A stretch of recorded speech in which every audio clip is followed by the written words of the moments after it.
Salve pessoal, tudo bom? Aqui quem fala é Fernando Cardoso, professor de Direito, e vamos dar continuidade à resolução das questões da prova do concurso da Polícia Civil do Estado do Rio Grande do Sul.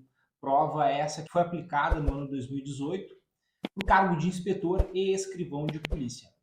Já corrigimos aqui direito administrativo, direito penal e hoje é o dia de resolvermos as questões de processo penal. Então, sem mais delongas, né, pessoal?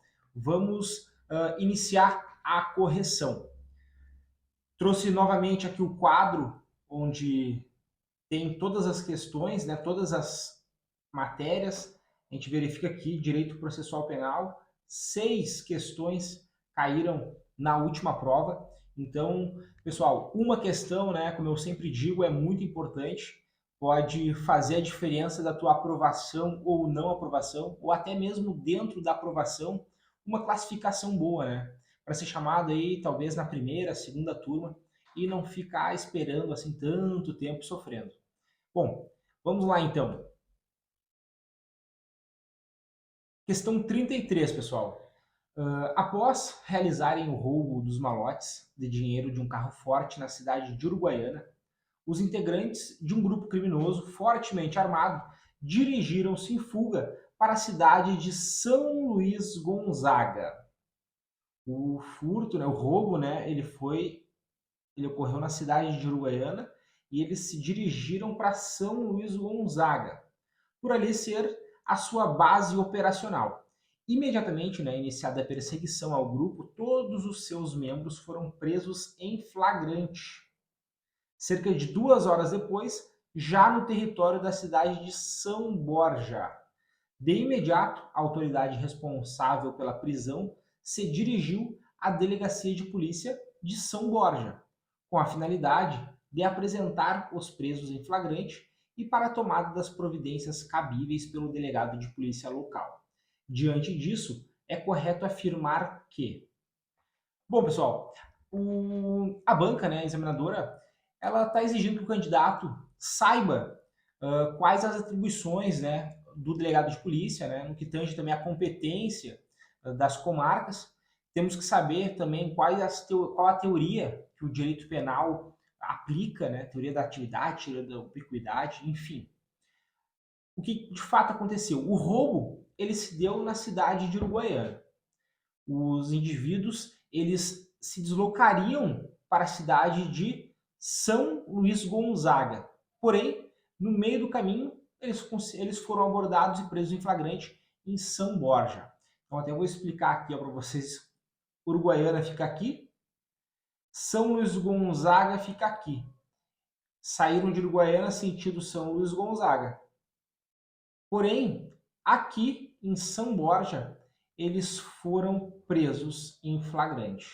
E aí, qual que é o local, qual que é a cidade onde esses indivíduos serão apresentados, será lavrado o auto de prisão em flagrante, será instaurado o inquérito policial. Vamos verificar nas questões, nas alternativas aqui da questão e entender como é que isso funciona. Olha só, alternativa A.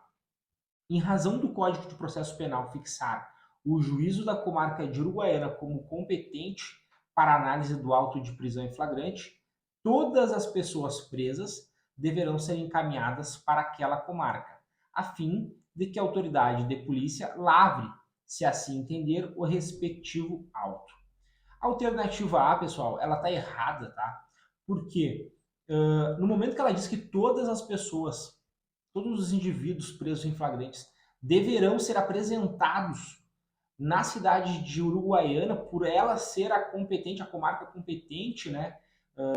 O juízo da comarca de Uruguaiana, segundo o CPP, a alternativa diz que ele é o competente. De fato, é o competente, mas a situação é o quê? Primeiro, a gente tem uma prisão em flagrante. A gente tem que fazer inicialmente a lavratura do auto de prisão em flagrante. Em um momento posterior, sim, se for o caso, né, se houver de fato a lavratura do flagrante, esses indivíduos serão levados até a comarca de Uruguaiana, onde lá será instaurado o inquérito policial. Ou seja, a gente tem a lavratura do auto de prisão em flagrante e a gente tem a instauração do inquérito policial. São duas coisas, né, distintas, uma complementa a outra, porém, a alternativa A está errada, porque quando ela fala ali que todas as pessoas presas deverão ser encaminhadas para aquela comarca, a fim de que a autoridade de polícia lavre, se assim, ó, esse termo, ó, lavre, essa lavratura, pessoal, que é a lavratura do auto de prisão em flagrante. Ela vai se dar de fato na cidade de São Borja, onde eles foram presos em flagrante. Ou seja, essa alternativa aqui está errada. Vamos para a alternativa B, vamos ver o que diz aqui. O delegado de polícia, por estar vinculado aos mesmos critérios de competência estabelecidos pelo Código, pelo CPP, aos juízes de direito, deverá se recusar a lavrar o auto de prisão em flagrante, pois o juízo competente para o futuro processo criminal é o da comarca de Uruguaiana. Sim, o futuro processo criminal ele vai se dar na cidade de Uruguaiana. Porém, a lavratura será em São Borja. Então, não tem essa da autoridade do delegado de polícia, né, se recusar a lavrar o auto de prisão em flagrante. Perfeito? Então, a alternativa também está errada. A alternativa C. O delegado de polícia, por estar vinculado aos mesmos critérios de competência estabelecidos pela Constituição Federal, aos juízes de direito, deverá se recusar a lavrar o auto de prisão em flagrante, pois o juízo competente para o futuro processo criminal é o da comarca de Uruguaiana. A alternativa errada também. Alternativa D. Os integrantes do grupo deverão ser apresentados imediatamente à autoridade de São Borja, que depois de lavrado, se for o caso, o auto de flagrante providenciará a remoção dos presos. Essa é a alternativa certa, pessoal. Lembrando, né? Auto de prisão em flagrante, inquérito policial. O auto de prisão em flagrante, ele vai se dar na cidade de São Borja, perfeito? E em um segundo momento, aí sim será instaurado em Uruguaiana. Compreendido até aqui? Vamos ver a alternativa E aqui.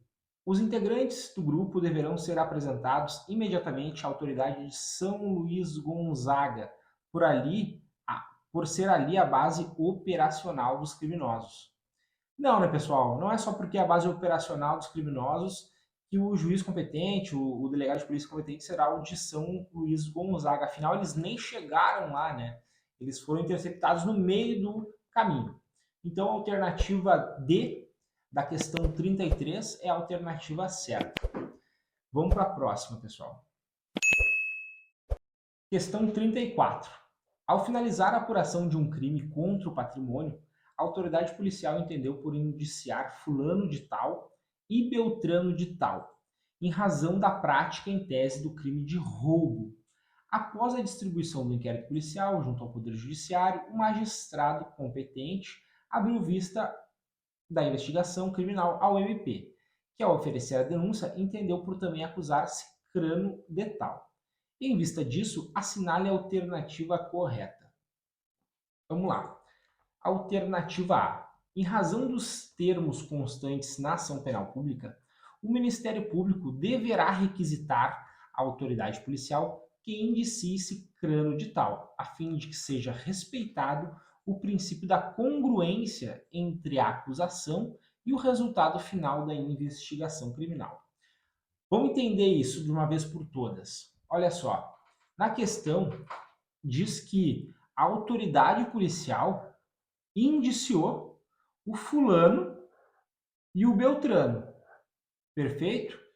E depois o Ministério Público decidiu, né, por denunciar também o Cicrano. Aí a alternativa A está falando que o Ministério Público deverá requisitar a autoridade policial que indicie o cicrano. Não, pessoal, negativo.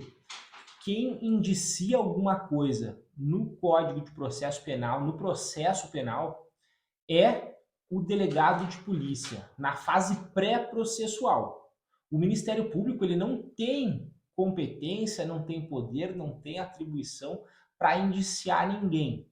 A gente tem a característica, né, do inquérito policial ser dispensável quando o Ministério Público já tem a justa causa, já tem elementos probatórios que pode ele fundamentar uma denúncia junto ao Poder Judiciário, sem interferência de um inquérito policial, sem interferência de um delegado de polícia, tranquilamente. Mas agora, falar que o Ministério Público ele deve requisitar que a autoridade policial, que o delegado de polícia denuncie alguém, não, fora de questão.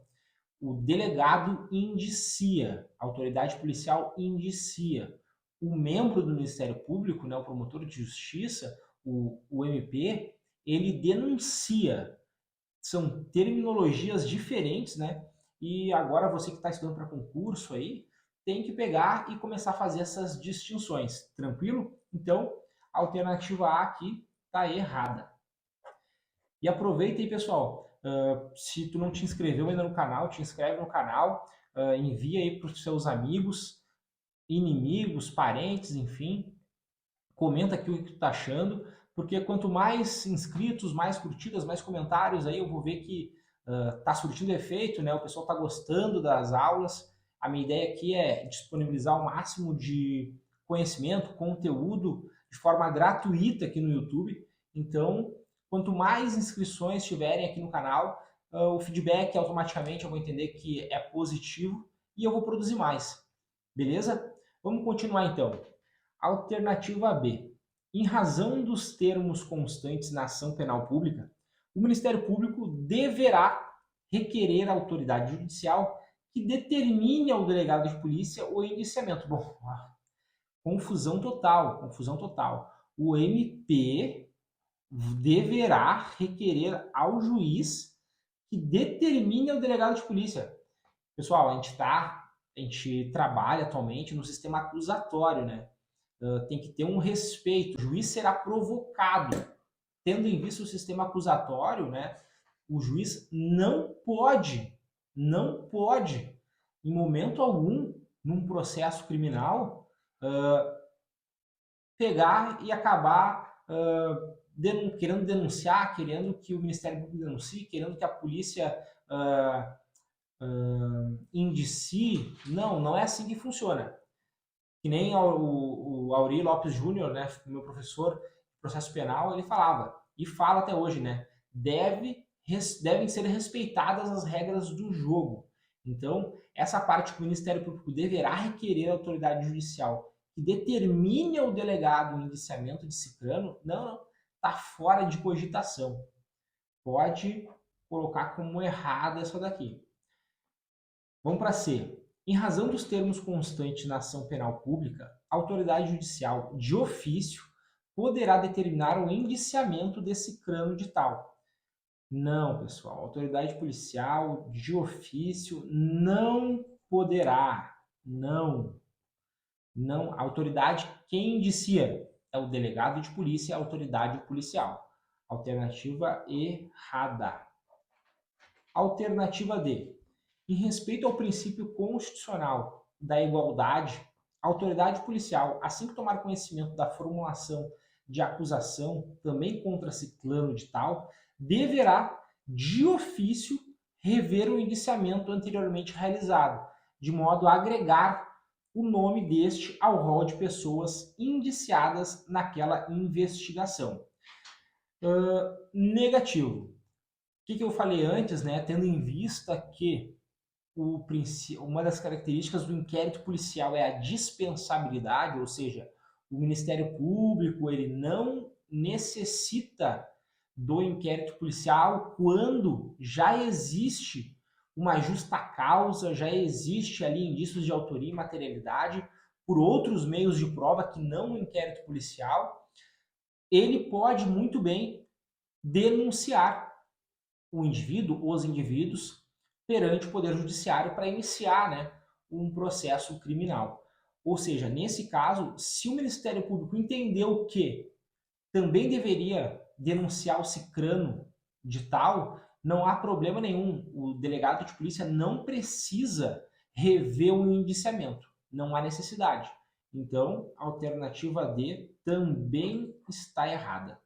E a alternativa E, ainda que a denúncia seja oferecida contra fulano de tal, beltrano de tal e cicrano de tal, o Ministério Público e o Poder Judiciário não poderão determinar o indiciamento de pessoa não constante nesse ato, por ser ele privativo de delegado de polícia. Eu vou até circular bem essa alternativa, porque essa alternativa é a alternativa correta, a alternativa E. Inclusive, né, eu estou gravando essa aula em agosto de 23. Recentemente tivemos aí uma prova, uma baita polêmica em uma questão para delegado de Alagoas, questão 53, onde trazia que o Ministério Público ele trazia como se tivesse atribuição de realizar o inquérito policial. Não, o Ministério Público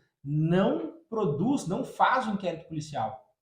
Então, essa alternativa aqui ela é bem clara quanto a essa questão. E quem indicia é o delegado de polícia, é a autoridade policial. Não pode haver essa distinção. O Ministério Público ele pode fazer uma investigação? Sim, ele pode fazer. Tem um procedimento investigatório criminal, que é o tal do PIC, que o Ministério Público tem essa competência, né? O STF já decidiu, foi uma baita polêmica, mas inquérito policial e indiciamento é ato privativo do delegado de polícia. Beleza? Bora continuar então. Questão 35.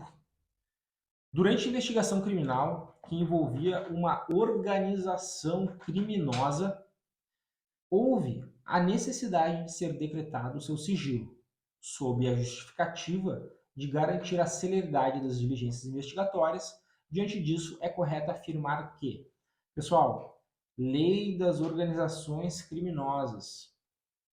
É isso que o examinador queria que o senhor e a senhora soubesse. Como é que funciona a questão do sigilo, que é diferente do que está previsto lá no Estatuto da OAB, na súmula vinculante. Presta atenção. O sigilo somente poderá ser decretado por ordem da autoridade policial. Não, sigilo em qualquer situação é ato do Poder Judiciário. Tranquilo? Então, não é a autoridade policial que decreta o sigilo. B. A justificativa apresentada pela autoridade policial não encontra amparo na legislação brasileira, em razão do Código de Processo Penal, somente fazer referência ao sigilo para permitir a elucidação do fato ou por exigência do interesse da sociedade. Pessoal, artigo 23 da Lei de Organização Criminosa. É lá que tu vai achar o gabarito e lá tem a previsão quanto à decretação do sigilo nestes crimes específicos. Inclusive sigilo que acaba interferindo no advogado, que acaba interferindo no acesso do advogado aos autos do procedimento. O advogado ele deve requerer uma autorização judicial e ele só vai ter acesso ao procedimento quando for deferida a autorização. Tranquilo? E só naqueles documentos que estão ali já concluídos. Alguma investigação em curso, por exemplo, uma interceptação telefônica, uma quebra em andamento, ele não vai ter acesso. Beleza? Vamos lá. Então, não encontra amparo, está errado, porque encontra amparo. Lá no artigo 23, se for ler, da Lei de Organização Criminosas, consta o amparo legal. Alternativa C. O sigilo da investigação poderá ser decretado pela autoridade judicial competente para garantia da celeridade e eficácia das diligências investigatórias. É isso daí o que está previsto lá no artigo 23. Confere, dá uma lida lá que tu vai ver como é que funciona essa questão do sigilo nos crimes que investigam, né, organizações criminosas. Então, a alternativa C é o gabarito. Vamos para D, que é o sigilo da investigação poderá ser decretada pelo Ministério Público. Errado. E, decretado o sigilo da investigação criminal, atingirá terceiros alheios a ela, bem como a figura do defensor do investigado, permitindo-lhe o acesso somente após a expedição do relatório. Não. O defensor do investigado, ele pode ter acesso depois que o juiz autorizar. Não é após a expedição do relatório final. Tranquilo? Então, alternativa correta, alternativa C. Vamos para a próxima, então. Questão 36, pessoal. A autoridade policial está presidindo investigação envolvendo o crime de tráfico ilícito de entorpecentes e drogas afins, tendo, em razão dos elementos colhidos até o momento, representado pela prisão preventiva de Beltrano de tal. Em razão do acolhimento dos argumentos apresentados pela autoridade policial, o juiz de direito determinou a prisão preventiva daquela pessoa, ordenando a expedição do mandado de prisão e demais formalidades administrativas. 2 dias depois do deferimento judicial do pedido de prisão preventiva, a autoridade policial estava em um restaurante de sua cidade, quando nele ingressou Beltrano de tal. Ao avistá-lo, ciente de que não estava com mandado de prisão, a autoridade policial deverá, à luz da legislação processual penal, todas as questões da prova de processo penal do concurso da Polícia Civil, este que foi realizado pela banca Fundatec, são questões longas, né, que fazem com que o candidato, se ele já está cansado, né, lá pelo início da prova, quando ele se deparar com questões assim um pouco mais longas, ele vai ficar bem exausto e ele acaba, às vezes, se confundindo. O que tu tem que entender já no enunciado ali? Está falando do crime de tráfico ilícito de entorpecentes. Lei 11.343, a gente está falando de um crime inafiançável. E para crimes inafiançáveis, a gente tem um detalhe quanto ao mandado de prisão. Perfeito? Olha só. Alternativa A. O que a autoridade policial deverá fazer? Né? Ele não está com o mandado de prisão em mãos e ele se deparou com um cara lá no restaurante. O que ele vai fazer? Realizar a prisão de Beltrano de tal, uma vez que, em sendo a infração penal classificada como inafiançável, a falta de exibição do mandado não obstará a prisão, e o preso, em tal caso, será imediatamente apresentado ao juiz que tiver expedido o mandado. Exatamente isso. Artigo 287 do Código de Processo Penal. É o que diz quando se tratar de crimes inafiançáveis, é isso que ocorre. Pode sim ser preso em flagrante ali, porém, como se trata de um crime inafiançável, o artigo 287 diz: se a infração for inafiançável, a falta de exibição de mandado não obstará a prisão, e o preso, em tal caso, será imediatamente apresentado ao juiz que tiver expedido o mandado. Ou seja, pessoal, é Ctrl+C, Ctrl+V da legislação. Não tem interpretação, é cara crachá. Alternativa A, então, é a alternativa correta. Vamos ver os absurdos aí da B, C, D e E. Entrar imediatamente em contato com a autoridade judicial, a fim de que seja expedido nova via do mandado de prisão, sob pena de realizar uma prisão ilegal, passível de relaxamento pelo Poder Judiciário. Imagina, de noite, 10 horas da noite, tu tá lá na janta, vai ligar pro juiz para expedir um novo mandado? Não, né? Não vai. C. Realizar a prisão de Beltrano de tal, uma vez que, em sendo infração penal classificada como inafiançável, a falta de exibição do mandado não obstará a prisão. E o preso, em tal caso, será em até 5 dias apresentado ao juiz que tiver expedido o mandado. Agora eles inventaram esses 5 dias aqui para para aquele candidato que está desavisado, né? Porque vai ter muitos candidatos que vão estar desavisados, né? Não estudaram direito, não tem um material bom, vão acabar, é 5 dias mesmo. É isso daí o gabarito. E vão errar. Então essa aqui também tá errada, né? D, representar novamente, os caras já tem o mandado já expedido já. E aí, só porque ele não tá em Monza, ele vai representar de novo? Não, não, não. Não vou nem continuar lendo essa. E, realizar a prisão de Beltrano, de tal, uma vez que em sendo infração penal classificada como, olha só o que eles botaram, afiançável. A falta de exibição do mandado não obstará e o preso em tal caso será imediatamente apresentado ao juiz. Eles fizeram praticamente, né, um Ctrl+C, Ctrl+V aqui da A, só que eles só trocaram, eles esqueceram de botar um A aqui e botaram um A aqui.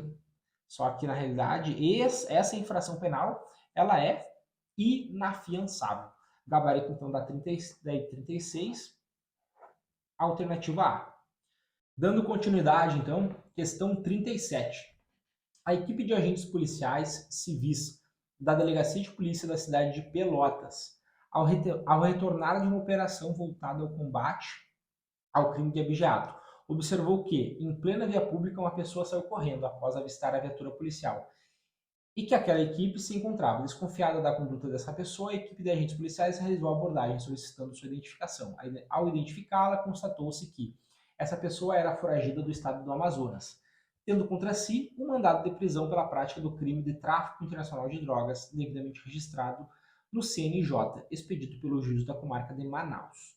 Obtida a cópia do mandado de prisão, é correto afirmar que, segundo o CPP, os agentes policiais civis poderão efetuar a prisão, determinada no mandado de prisão registrado no Conselho Nacional de Justiça, ainda que fora da competência territorial do juiz que o expediu. Exato, pessoal. Está corretíssima essa alternativa. Já pode marcar aqui alternativa A, alternativa correta. Alternativa B. Para poder ser efetuada a prisão, determinado mandado de prisão, os agentes policiais deverão informar a localização da pessoa foragida à autoridade policial hierarquicamente superior a eles, a fim de que essa se dirija até o local e formalize a prisão. Não, pessoal, não precisa essa formalização, né? A gente tem que observar nessa questão especificamente o artigo 289-A do CPP, que trata dessa questão do juiz competente, né, que providenciará de imediato registro no CNJ do mandado de prisão. E no parágrafo 1º diz: qualquer policial poderá efetuar a prisão determinada, ainda que fora da competência territorial do juiz que o expediu. Tranquilo? Então, alternativa B aqui está errada. C. Os agentes policiais não poderão efetuar a prisão. Eles poderão sim. Para poder ser efetuada a prisão determinada no mandado de prisão, os agentes policiais deverão informar a localização da pessoa foragida ao delegado de Polícia Federal, a fim de que este se dirija até o local e formalize. Não necessita essa formalidade, tá, pessoal? E, assim como na prisão em flagrante, qualquer pessoa do povo poderá efetuar a prisão determinada no mandado de prisão registrado no CNJ. Qualquer pessoa do povo poderá prender em flagrante alguém, mas não quando se trata de mandado de prisão. Mandado de prisão é polícia, tranquilo? Então, alternativa correta, alternativa A. Vamos para 38. Por meio do decreto número 8766 de 2016, o Brasil promulgou a Convenção Interamericana sobre o Desaparecimento Forçado de Pessoas, firmada pela República Federativa do Brasil em 10 de junho de 94. Considerando os termos da convenção promulgada, é correto afirmar que esse decreto, né, pessoal, da Convenção Interamericana e o desaparecimento forçado de pessoas, né, a gente está falando do Pacto de São José de Costa Rica e do Pacto Internacional de Direitos Civis e Políticos. Olha só, diferentemente do Pacto de São José da Costa Rica e do Pacto Internacional dos Direitos Civis e Políticos, igualmente ratificados pelo Brasil, a audiência de custódia deverá ser realizada somente pela autoridade judiciária competente, não havendo previsão de apresentação da pessoa privada em sua liberdade a outra autoridade também com poderes judiciais. Exato.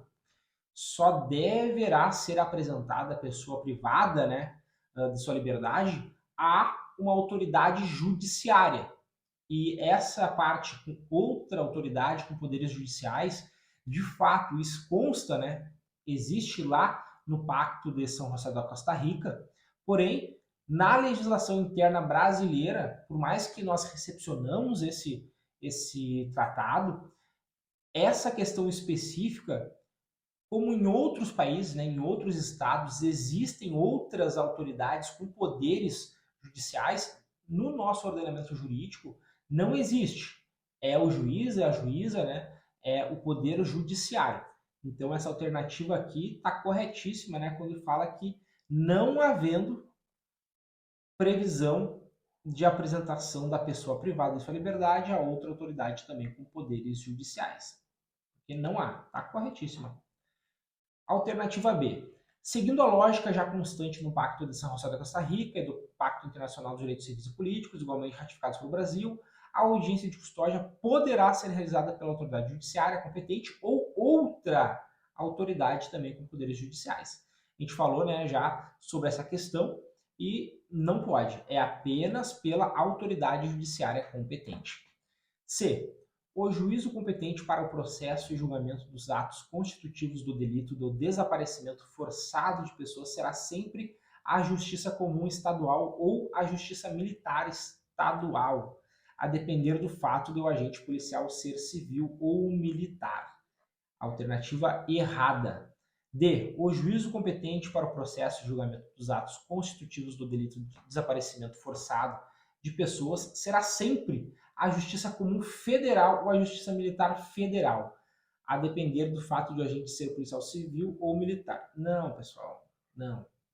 O prazo para a apresentação da pessoa privada em sua liberdade para a realização da audiência de custódia é até 72 horas. Grava.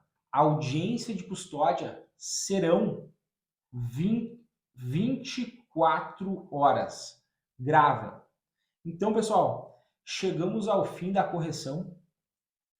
As questões de processo penal da prova da Polícia Civil do Estado do Rio Grande do Sul para o cargo de inspetor e escrivão de polícia foram essas, né?